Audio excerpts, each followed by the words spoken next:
The sun dipped slowly below the horizon, casting long shadows that danced among the towering pines. The air grew cooler, and the light faded from warm gold to deepening shades of blue. It was the time of day when the forest came alive with a different kind of energy, no longer bustling with chirping birds or rustling leaves, but rather with a subtle quiet that seemed to grow heavier with each passing minute. It was a stillness that sank into your bones, as if the very ground beneath you held its breath. As darkness encroached, the familiar sounds of the day gave way to something else. The chirp of a cricket echoed faintly, and somewhere in the distance a branch snapped. It was not loud, yet it seemed to reverberate through the trees, sharp and sudden in the gathering gloom. You couldn't help but wonder what had caused it. A deer, perhaps? Or something else entirely? The deeper into the forest you went, the more the boundaries between safety and unease seemed to blur.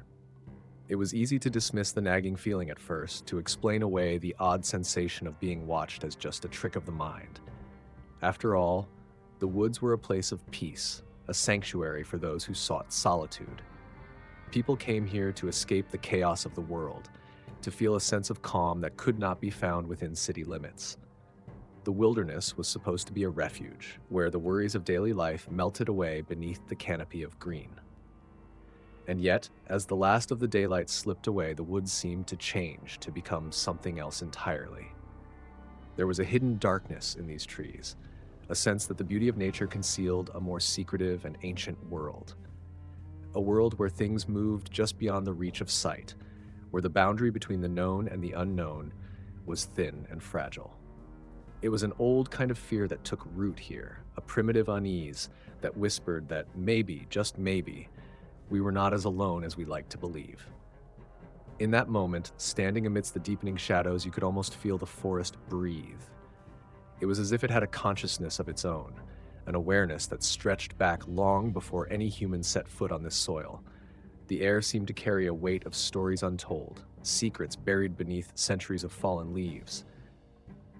Here, in this place that felt both timeless and forgotten, you began to realize just how small and vulnerable you truly were. As the darkness settled more deeply over the forest, you couldn't shake the strange weight that had draped itself over the air. The night held an unnatural quiet, one that seemed to draw you further in, as if the very stillness had its own gravity. It was then that your thoughts wandered to the stories, the old tales whispered around campfires and passed from one generation to the next, stories of a creature that prowled these very woods. The locals called it the Dogman, a name that seemed too simple for the unease it evoked. Some said it was part man, part beast, a wolf-like figure with eyes that gleamed like embers and limbs too long to be natural. It was often described as walking on two legs, but with a gait that was unnervingly inhuman, a mix of a loping run and a twisted animalistic stride. The legend was dismissed by most, relegated to the realm of folklore, a mere myth crafted to entertain or frighten children. Yet, there were those who spoke of it differently. For some, the legend was not just a tale to pass the time, it was a warning.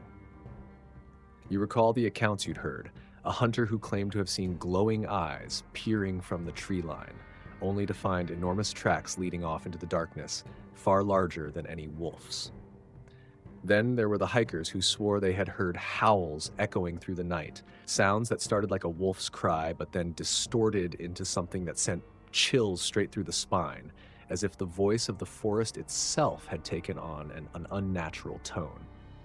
Those who ventured too far into the deep woods sometimes returned with stories of a sense of dread that followed them, a feeling that another presence lurked just out of sight, hidden among the leaves and shadows.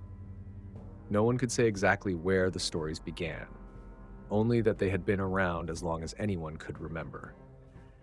Some trace the legend back to the native tribes who once roamed these lands, who spoke of a spirit that could shift between man and beast, guarding the boundaries between the natural and the supernatural.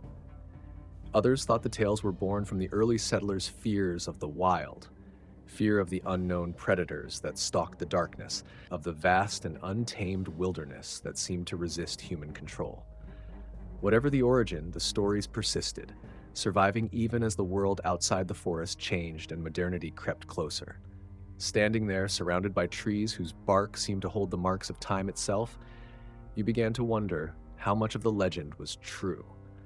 Were the tales merely the product of imagination, fed by the rustling leaves and the dim glow of the moon? Or did they speak of something ancient and real, a creature that prowled the forgotten corners of the world? It was easy to dismiss the stories in the daylight, when the forest seemed open and welcoming, full of birdsong and sunlight filtering through the branches. But as the night deepened, the legend began to feel less like a distant tale and more like an unspoken truth, one that had always been there, lingering at the edges of human awareness. Here, in the dark, where the line between myth and reality blurred, the question could not be so easily ignored. What if the Dogman was not just a story after all? As the hours passed and the forest surrendered fully to the night, the legend of the Dogman no longer felt like a distant echo. It hung in the air, close and heavy, like a fog you could almost touch. The stories began to feel disturbingly real, more than just fragments of folklore. It was as though they had always been present, lying just beneath the surface of consciousness, waiting to resurface in the deepest hours of the night. And then you remembered the hiker's story. He had been experienced, no stranger to these woods, having navigated countless trails over the years. It was the solitude that drew him back time and again, the silence of nature that seemed to offer a reprieve from the world. But the night in question had been different, and he recounted it with a tension in his voice that even time had not erased.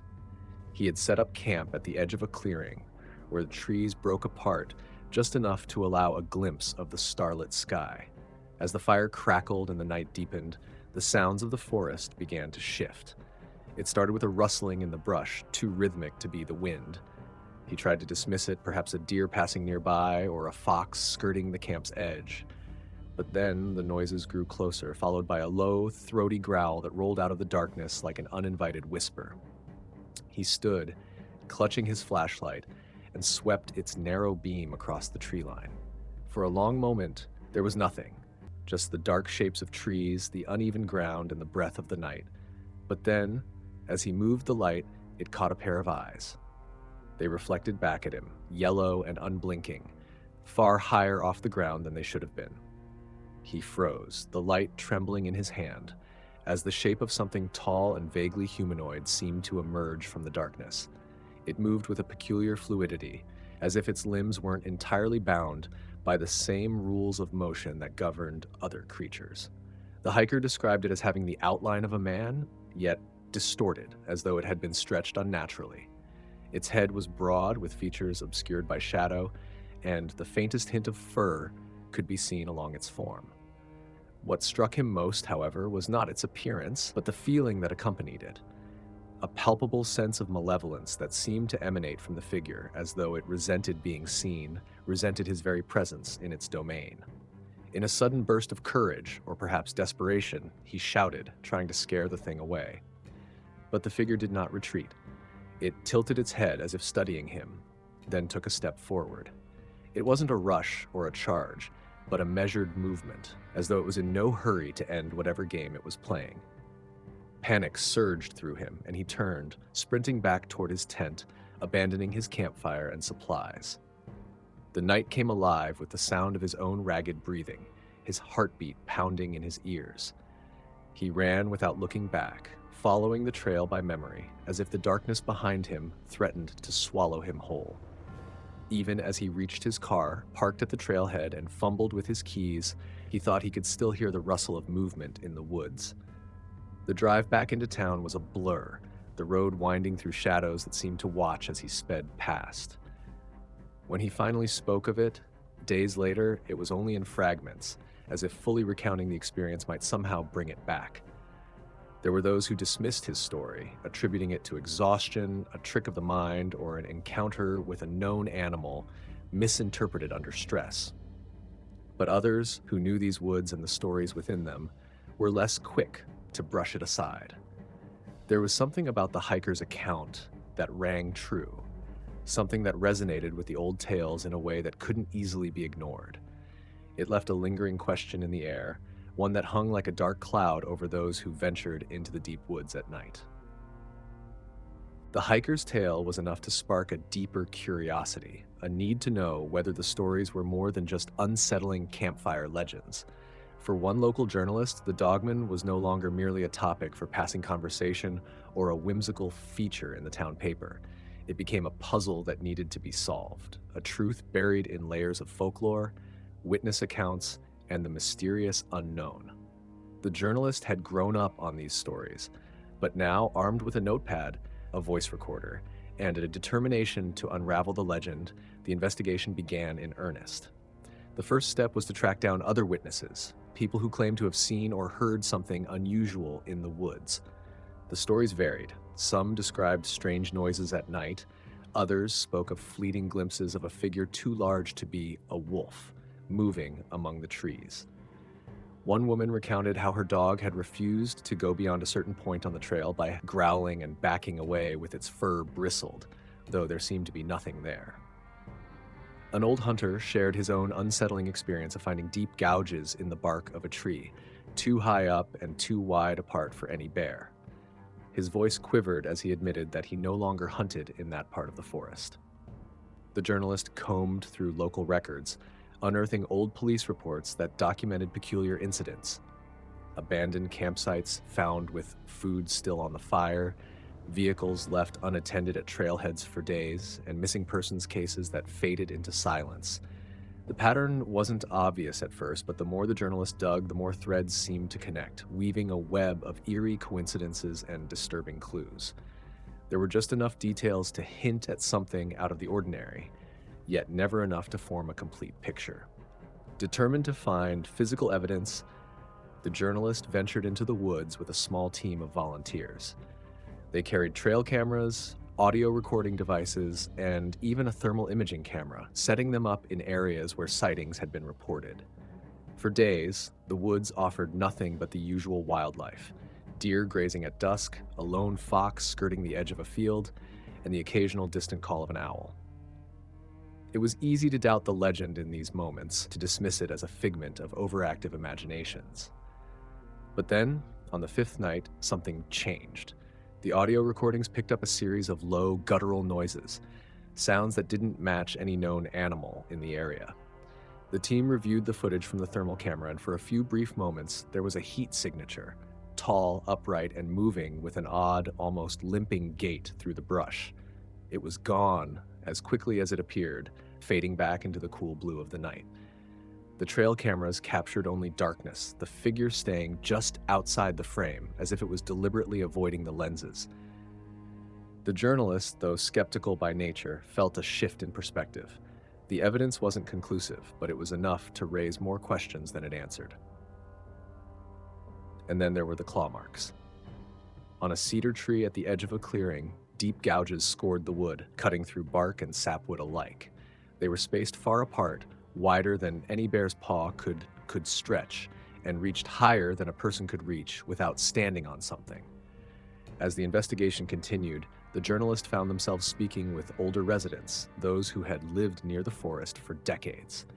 They were less forthcoming, often offering only a shake of the head or a quiet, "Best to leave some things be." Yet one elderly man, whose house sat on the edge of the woods, had more to share. He recalled a night in his youth when he and his brothers had heard an unearthly howl coming from the depths of the forest. It was like nothing they had ever heard, he said, half animal, half human, filled with a raw and ancient sorrow. They had stayed inside that night, doors locked and lamps turned low, and for years after, they avoided the forest after dark. The clues, the testimonies, the recordings, they all pointed towards something lurking in the wild, something elusive and perhaps intelligent enough to avoid detection. But the pieces didn't quite fit together, leaving the journalist with a gnawing feeling that the legend of the Dogman was not just a tale told to frighten, nor a simple case of misidentified wildlife. The forest held its secrets close, and whatever truth lay at the heart of the Dogman story, it remained as elusive as the creature itself. Yet, the journalist felt the call to go deeper, to push beyond the boundaries of safety and reason. There was a place not far from where the hiker had his encounter, a thickly wooded stretch of land that even experienced hunters spoke of with a quiet reverence. It was a place where the trees grew taller and closer together, their branches intertwining to form a canopy that let in little light. It was known, fittingly, as the Dark Hollow, and it was there that the journalist decided to go next. The journalist's choice to explore Dark Hollow was not made lightly. Those who spoke of the place did so in whispers, as though uttering its name might stir something lurking within its depths. It was the kind of place that made even experienced woodsmen hesitate, a tangled mass of ancient trees, thick underbrush, and narrow trails that twisted upon themselves, often vanishing altogether. Some claimed the forest floor felt softer there, as if it had absorbed centuries of secrets, now sagging beneath their weight. Armed with only the essentials, a flashlight, voice recorder, camera, and sturdy walking stick, the journalist entered the hollow just before dusk, determined to reach the fabled clearing of shadows, where the tree line broke and a peculiar silence was said to linger. The journey was disturbingly quiet. Even the usual sounds of wildlife were absent, as though the forest's creatures had forsaken this part of the woods. The journalist couldn't shake the feeling of being an intruder, treading on hallowed ground never meant for human footsteps. As twilight deepened, the trees seemed to draw closer, their branches interlacing overhead to form a thickening canopy of darkness. The flashlight's beam cut through the shadows, but it was narrow and weak against the creeping blackness. Each step echoed unnaturally, as if the hollow itself listened, waiting. The air grew colder, and the journalist pulled their collar tighter, their breath forming pale clouds that quickly dissipated into the night. After nearly an hour, the trail opened into a small clearing, a patch of ground where the trees had receded just enough to let the moonlight spill like a silvery mist. The clearing of shadows did indeed possess an otherworldly aura, just as the stories had claimed. The silence was profound, as if all sound had been devoured. Even the wind refused to stir. It was the kind of silence that made one acutely aware of their own breathing, their heartbeat pounding in their ears. Setting down the gear, the journalist began documenting the scene. They took pictures, scanning the clearing's edge with the camera. The flash lit up the darkness briefly, revealing the jagged outlines of twisted branches and dense underbrush. But as the light faded, a flicker of movement caught the journalist's eye, a shadow that didn't belong to any tree. Lowering the camera, they squinted into the gloom just beyond the reach of the moonlight. There it was again, a figure low to the ground at first, then rising to an unnaturally tall height. It wasn't just tall, it was disturbingly lanky, with limbs that extended just a bit too far. The flashlight trembled in the journalist's hand as they aimed it at the figure, revealing its form. A silhouette resembling a man, but with features that defied explanation. Its eyes glinted with a dull, reddish glow, reflecting the light like a predator's. The journalist's breath caught as the figure stepped forward, partially emerging into the clearing. It moved with an unnerving fluidity, its head slightly tilted as if appraising them.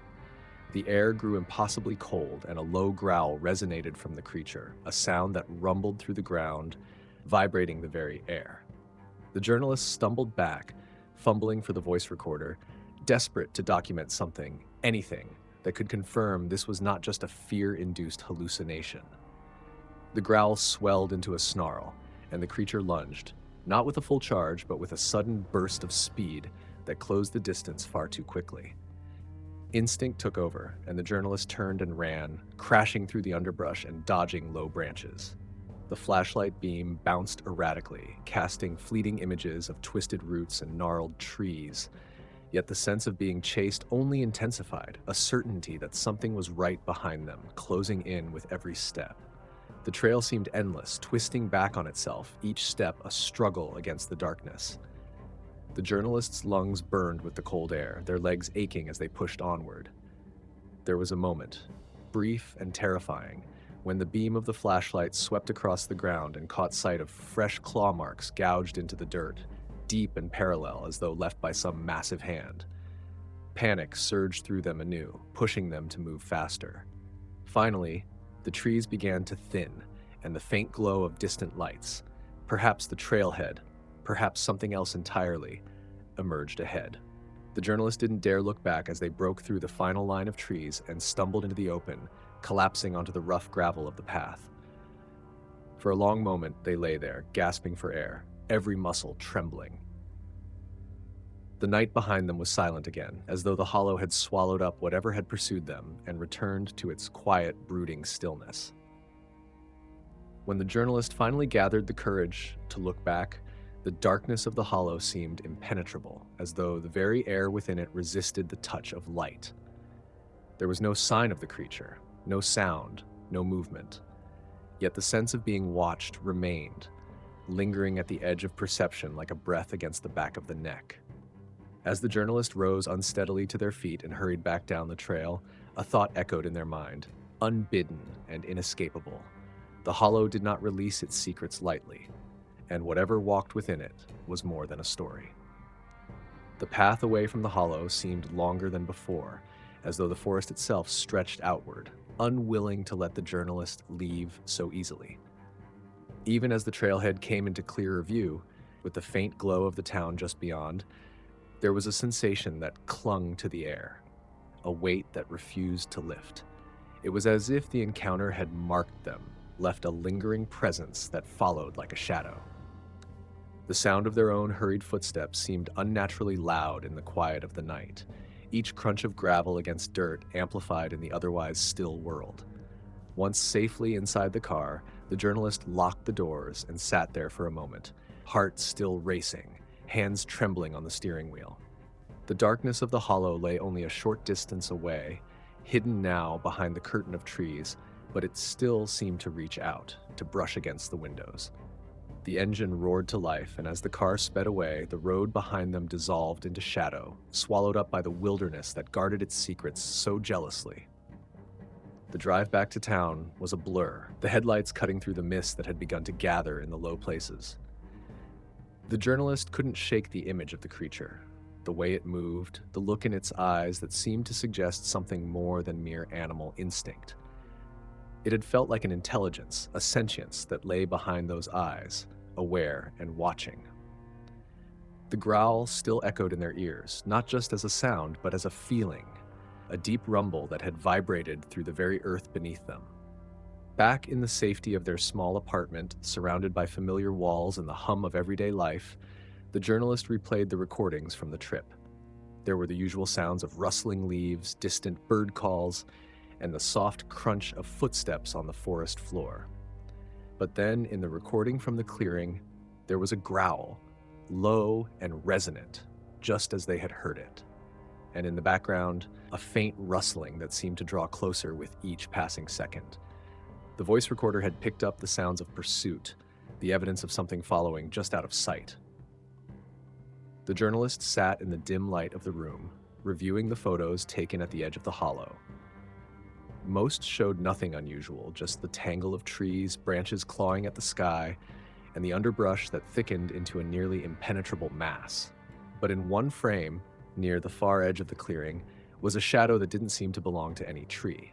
It was tall, with a hunched posture, and just indistinct enough to evade certainty. The camera hadn't captured the creature in detail, but the shape was there, lurking on the very edge of the picture, a reminder of what had transpired.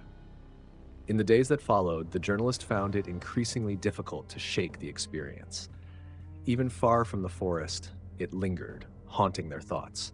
Sleep became elusive, filled with restless dreams of dark, shadowy places and glowing eyes watching from the distance. In those dreams, the hollow stretched endlessly, the trees seeming to close in with every step. The line between memory and nightmare blurred, and the fear from that night clung to them, refusing to fade into the past. When they recounted the encounter to others, the reactions varied. Some dismissed it as the product of an overactive imagination, the result of chasing local legends for too long. Others listened more thoughtfully, nodding as if they had always suspected the stories held some truth.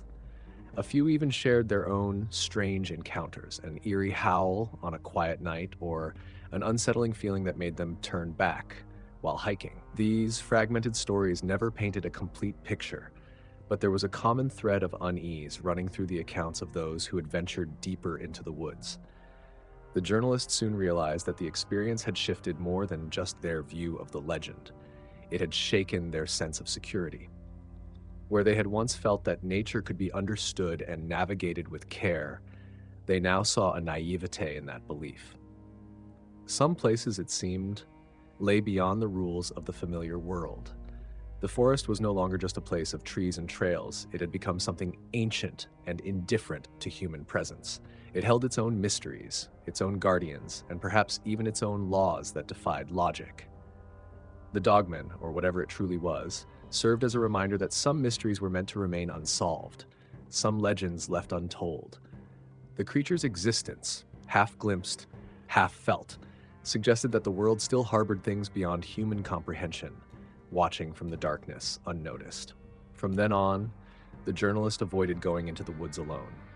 Even the familiar trails near town now carried a sense of unease, as if unseen eyes lurked in the underbrush. The hollow, though, was entirely off-limits, a place now sealed away in the past, in myth and in an encounter that had left its mark. They had sought answers, but returned with only more questions, questions that deepened with time, dark and unresolved. In the end, there was no concrete evidence, no clear explanation for what had happened.